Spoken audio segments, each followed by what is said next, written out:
या जगातून जर आपल्याला तरुण हे भवसागर तरुण पार जायचं असेल तर फक्त तो भगवान पांडुरंग परमात्मा तो एकच असा देव आहे की तो आपल्याला या भवसागरातून तारून पार नेऊ शकतो। म्हणून तुझा नाम भरोसा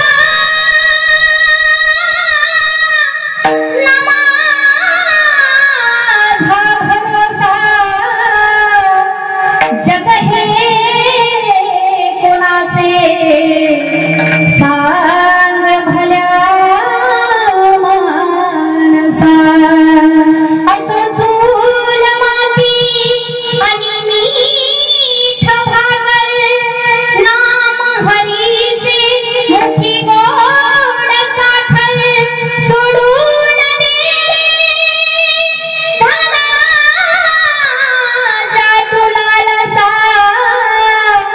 जग हे कुणाचे सांग भल्या मानसा कधी लागे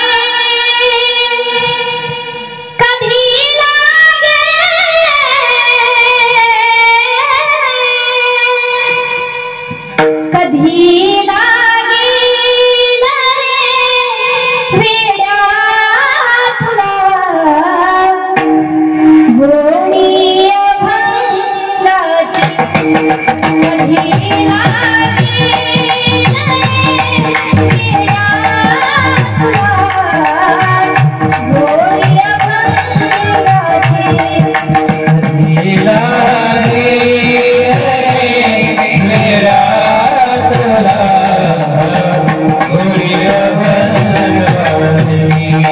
कधी लागे वेड्या तुला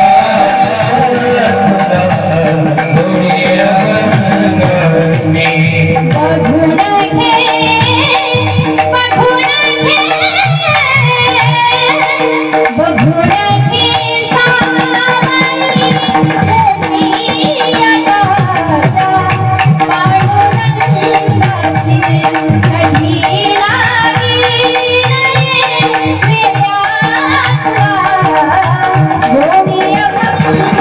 अभंगाची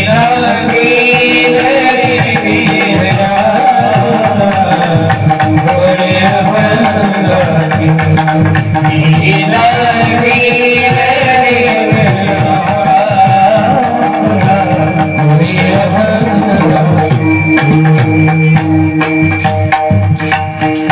तर तुम्हाला काय लागली पाहिजे त्या भगवान परमात्म्याची गोडी लागली पाहिजे माय बाप हो। तेव्हाच आपल्या या नरदेहाचं काहीतरी आपल्याला सुकृत झाल्याचं काय होईल पुण्य मिळेल, नाहीतर आपलं सगळं देह काहीच काम करणार नाही आणि आपण कोणत्याही फायद्याला जाणार नाही। म्हणून भक्ती करत असताना काय करायचं, त्या भगवान परमात्म्याचं नामस्मरण करायचं। त्या भगवान परमात्म्याची काय पाहिजे तुम्हाला आवड पाहिजे। शेवटी आपल्या शरीरामध्ये काहीच शिल्लक राहणार नाही। म्हणून संत सेवालाल महाराज देखील सांगून गेले की या जगामध्ये आपलं कुणीच नाही। शेवटी आपल्याला आलो आपण एकटेच आणि जाणार देखील एकटेच आहे। हे माझं ते माझं असं करत बसू नका। म्हणून ते सांगतात मत कर भिया मारो मारो, मत कर भिया मारो मारो, झूठो छई पसारो, हरि रो नाम ले लो, हरि रो नाम ले लो, हरि नाम ले लो, हरि नाम ले लो। मत कर भिया मारो मारो, झूठो छई पसारो, हरि रो नाम ले लो, हरि रो नाम ले लो, हरि नाम ले लो, हरि नाम ले लो। संत सेवालाल महाराज देखील सांगून गेले मत कर भिया मारो मारो, झूठो छई पसारो, हरि रो नाम ले लो। कारण हे जे देह आहे ते आपल्याला पुन्हा पुन्हा भेटणार आहे का नाही। म्हणून क्या रो देह पुन्हा कोणी सद्गुरु नाही तोन कोणी कळो। मन क्या रो देह म्हणजे हे जे शरीर आहे आपल्याला भेटणार नाही माय बाप हो. एकदाच हे आपल्याला शरीर त्या भगवान परमात्म्याने सुंदर असा नरदेह आपल्याला दिलेला आहे. या नरदेहामध्ये येऊन जर तुम्ही त्या भगवान परमात्म्याची भक्ती केली नाही, नामस्मरण केलं नाही, तर आपलं काहीच होऊ शकत नाही. म्हणून शेवटी काय करायचंय, त्या भगवान परमात्म्याचं नामस्मरणच करायचंय माय बाप हो. आणि जर तुम्ही नामस्मरण नाही केलं तर काय होईल, तुम्ही अधोगतीला गेल्याशिवाय राहणार नाही. विठ्ठल विठ्ठल.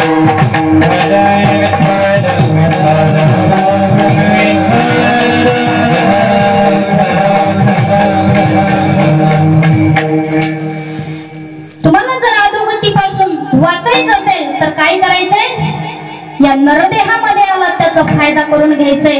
आणि तेच फायदा आमचे नाथ बाबा आपल्याला अभंगाच्या पहिल्या चरणामध्ये सांगतात.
नामाचा उच्चार रात्रंदिवस, नामाचा उच्चार रात्रंदिवस एवढं माझ्या भगवान परमात्म्याला आवडतं माय बापू. आणि म्हणून सगळ्यांनी काय करायचंय, सुंदर असं नरदेह त्या भगवान परमात्म्याने दिलंय म्हणून त्याचा उपयोग चांगला करून घ्यायचा. भगवान परमात्म्याचं नामस्मरण काय करायचं माय बापू. त्याच्यासाठी कुठेही जायची गरज नाही किंवा पैसा देखील द्यायची गरज नाही. आणि एवढंच करून चालणार आहे का? तर नाही. जगद्गुरु शांती ब्रह्म एकनाथ महाराज सांगतात की देवाला अजून काय आवडतं? तर गोपी चंदनाचा टिळा आवडतो, तुळशी माळ गळ्यामध्ये घालायला आवडते, किंवा ज्यांनी घातलेली आहे असे भक्त मला आवडतात. अभंगाच्या दुसऱ्या चरणामध्ये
तुळशी माळ गळा, गोपी चंदन टिळा आणि हृदय कळवळा वैष्णवांचा. वैष्णव म्हणजे कोण? तर जे वारकरी आहेत त्यांना वैष्णव म्हणतात माय बाप हो. तर एवढं जे कार्य करतात असे भक्त माझ्या भगवान पांडुरंग परमात्म्याला आवडतात. मग या इथं बसलेल्या पैकी कोणी कोणी पवित्र तुळशीची माळ घातलेली आहे माय बाप हो?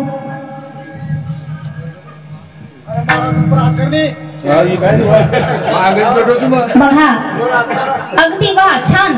त्यांच्यासाठी सगळ्यांनी एकदा टाळ्या वाजवा. कारण की अख्ख्या गावामध्ये बोटावर मोजण्या इतके का होईना, परंतु मला माळकरी सापडले बा, नाही का? हा, मला फक्त तेवढेच गरजेचे आहे, नाही का? तर सगळ्यांनी काय करायला पाहिजे? पवित्र तुळशीची माळ गळ्यामध्ये धारण केली पाहिजे माय बापू. त्याचा फायदा काय आहे माहितीये का? जर कदाचित यमदूत तुम्हाला जर घ्यायला आले ना, तर तुम्ही यमदूताच्या हातामध्ये कधी जाणार नाही माय बापू. कारण की ज्या भक्तांनी पवित्र तुळशीची माळ घातलेली आहे ते कुठं जातात? वैकुंठामध्ये जातात. आणि स्वतः त्यांना माझे भगवान पांडुरंग परमात्म्याचे पार्षद घ्यायला येतात माय बाप हो. म्हणून तुम्ही सगळे माळकरी भाग्यवान आहात. आणि इथं बसलेल्या पैकी तुम्ही महिला मंडळ असाल किंवा पुरुष मंडळ असाल, तुम्ही सुंदर असे दागदागिने तुम्ही घातलेले असाल, नाही का माय बापू? ते दागदागिने तुमचा अहंकार दाखवल्याशिवाय राहणार नाही. आणि तुम्ही ते शेवटी घेऊन जाणार आहात का? नाही. बघा, एखाद्या वेळेस जर माणूस मेला, समजा मरावच नाही परंतु जर मेला, तर अगोदर काय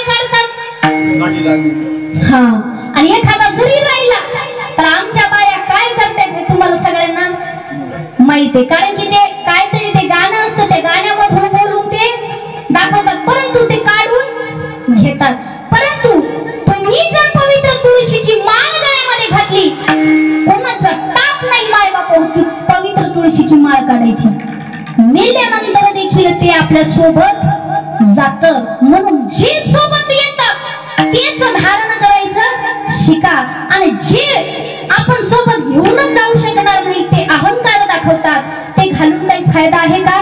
नाही.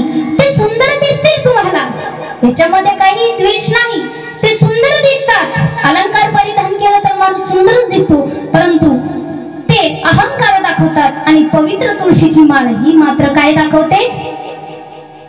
भक्त वत्सलता आपल्याला दाखवते. म्हणून त्या भगवान परमात्म्याला जे आवडतं ते करायचं शिका. पवित्र तुळशीची माळ धारण करा आणि गोपीचंदनाचा टिळा मस्तकावरती लावा. कारण की तुम्ही जर कपाळाला गोपीचंदनाचा टिळा लावला ना मायबाप हो, तर तुमचं भाग्य काय होतं? भाग्यरेषा वाढते, तुमचं आयुष्य वाढतं त्या चंदनाच्या टिळ्याने. म्हणून पवित्र चंदनाचा टिळा लावायचा. जसं माता माऊल्या तुम्ही कुंकू लावता, कशामुळे लावता? कशासाठी लावता? नवऱ्याचं आयुष्य वाढवणं. हा बाबांना बघा, तुमच्या मिस्टरांचं काय वाढावं? आयुष्य वाढावं. म्हणून तुम्ही काय करता? कपाळाला कुंकू लावता. तसंच गोपीचंदनाचा जर टिळा लावला तर तुमचं भाग्य उदयाला येईल आणि भाग्यरेषा देखील वाढते. म्हणून गोपीचंदन टिळा. आणि एवढंच करून चालणार नाही, तर हृदयी कळवळा वैष्णवांचा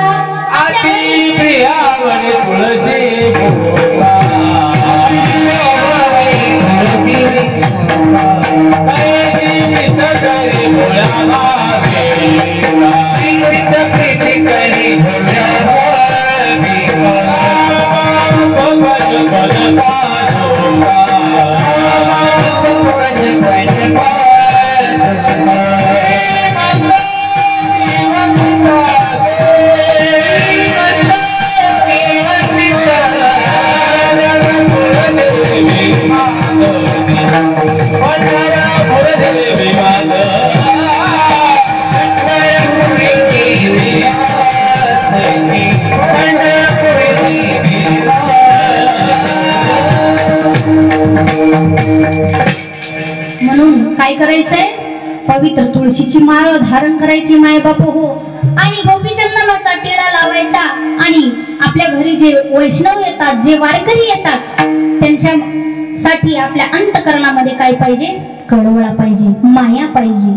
तरच आपण त्या भगवान परमात्म्याचे काय बनू? आवडते बनू, नाही का? तुमच्या घरी वारकरी येतात का? सेवा करता तुम्ही वारकऱ्यांची? हा, मग तुम्ही देखील त्या भगवान परमात्म्याचे आवडते झाले मायबाप हो. आणि फक्त एवढंच करून चालणार नाही, तर अभंगाच्या तिसऱ्या चरणामध्ये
साधन निराधारी आन नाही, यापेक्षा दुसरं कोणतंही साधनच नाही असे माझे नाथबाबा सांगतात. कोणत्या पेक्षा?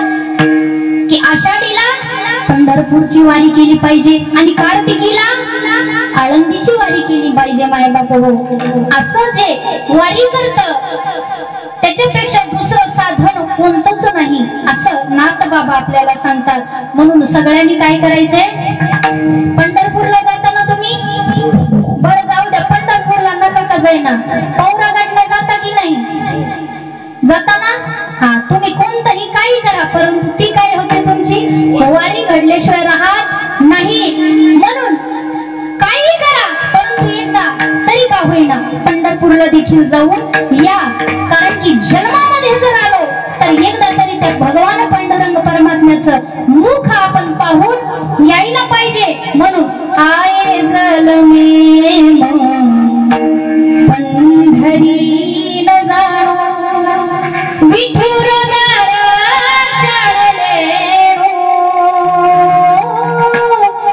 जीवन सफल बनाणो, जीवन सफल बनाणो, जीवन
भगवान परमात्म्याचा मुख तुम्ही एकदा तरी जाऊन बघा माय बाप हो. आणि हेच त्या भजनामध्ये देखील सांगितलेलं आहे की आये जलमेम पंढरी न जाणो, या जन्मामध्ये तुम्ही आलात एकदा तरी त्या पंढरपूरला तुम्ही जा आणि त्या पांडुरंग परमात्म्याचं दर्शन घ्या. चंद्रभागा जाण कर स्नान पाप तरसे जाय धरण, आषाढी न जाणो वारी करियाणो, डोळाती बोला देखियाणो, जीवन सफल बनाणो, जीवन सफल बनाणो. काय करायचंय? एकदा तरी त्या चंद्रभागेचं दर्शन करून यायचं, त्याच्यामध्ये स्नान करायचं. कारण की आपले पाप जे असतील ते त्या चंद्रभागेमध्ये काय होतात, सगळे धुवून जातात. आणि म्हणून आषाढी कार्तिकी पंढरीची वारी, आणि याच्यापेक्षा दुसरं साधनच कोणतं नाही असं माझे नाथबाबा सांगतात. शेवटच्या चरणामध्ये सांगतात,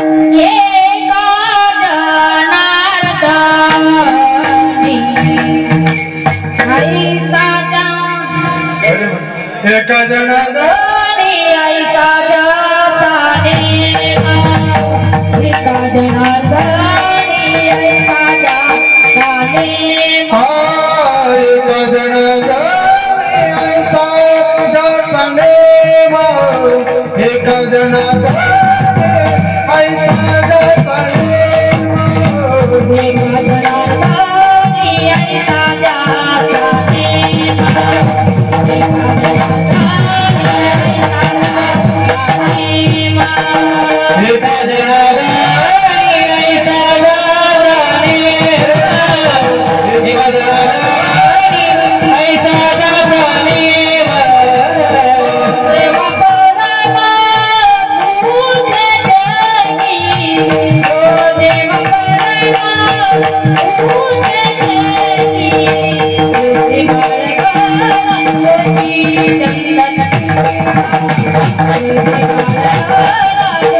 शेवटी नाथबाबा सांगतात काय, एका जनार्दनी ऐसा ज्याचा नेम कैसा नेम, नामाचा उच्चार रात्रंदिन कैसा नेम, तर तुळशी माळ गळा गोपी चंदन टिळा हृदयी कळवळा वैष्णवाचा कैसा नेम, आषाढी कार्तिकी पंढरीची वारी साधन निरधारी आन नाही ऐसा ज्याचा नेम आहे, तो कोणाला परमपूज्य आहे तर देवाला परमपूज्य आहे. आणि मग सगळ्यांनी काय करायचंय, एकदा सगळ्यांनी नामस्मरण करायचंय, विठोबा रखुमा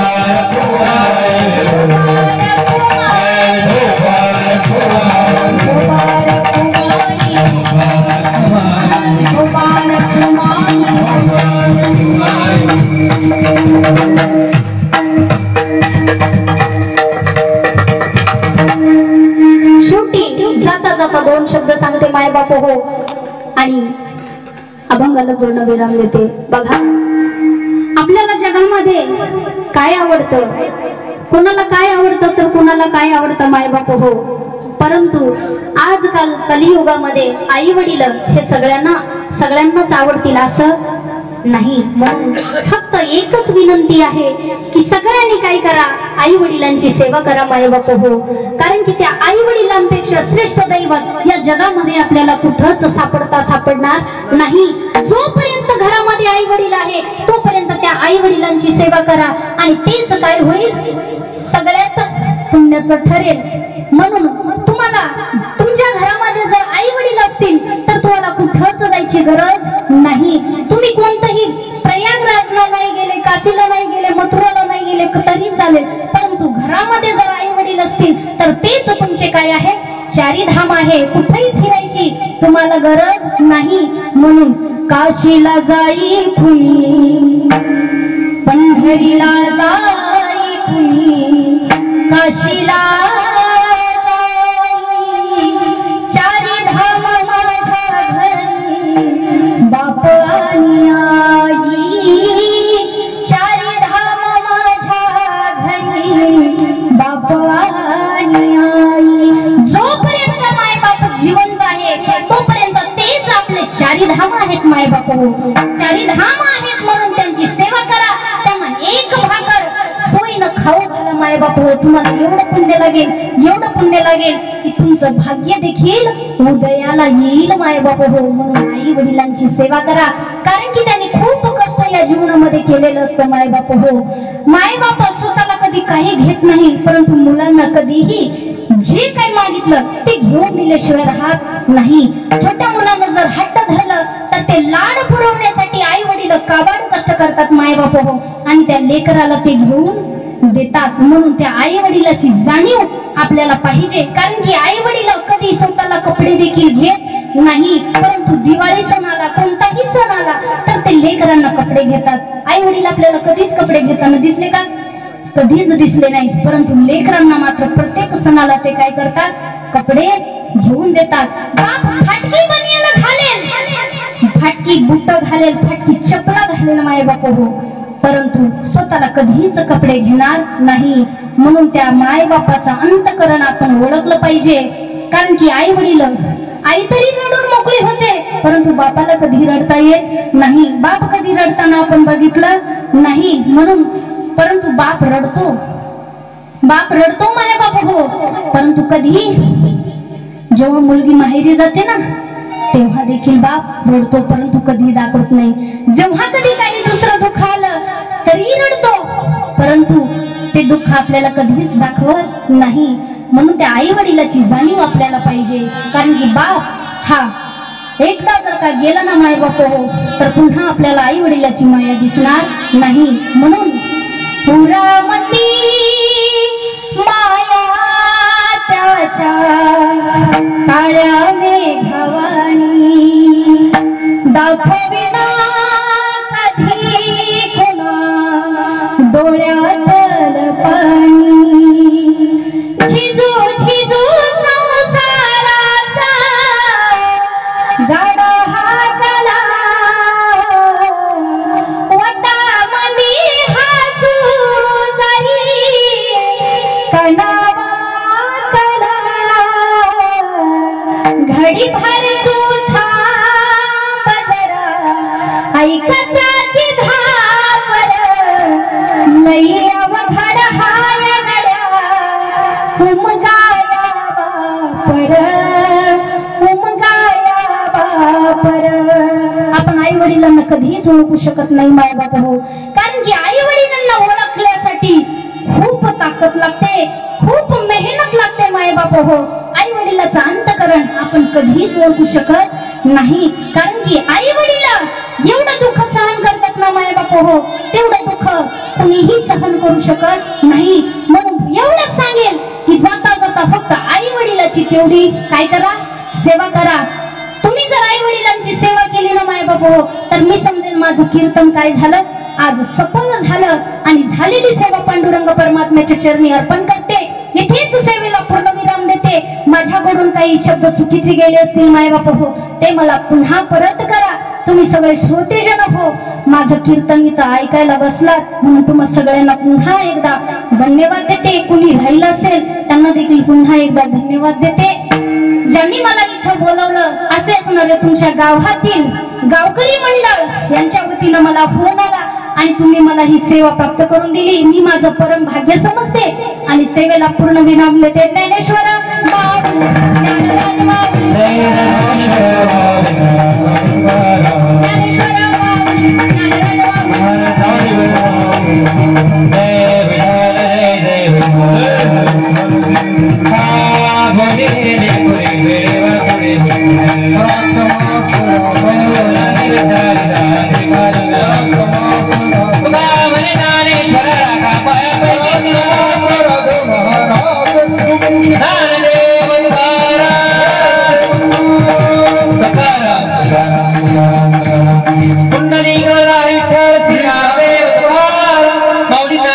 महाराज की जय।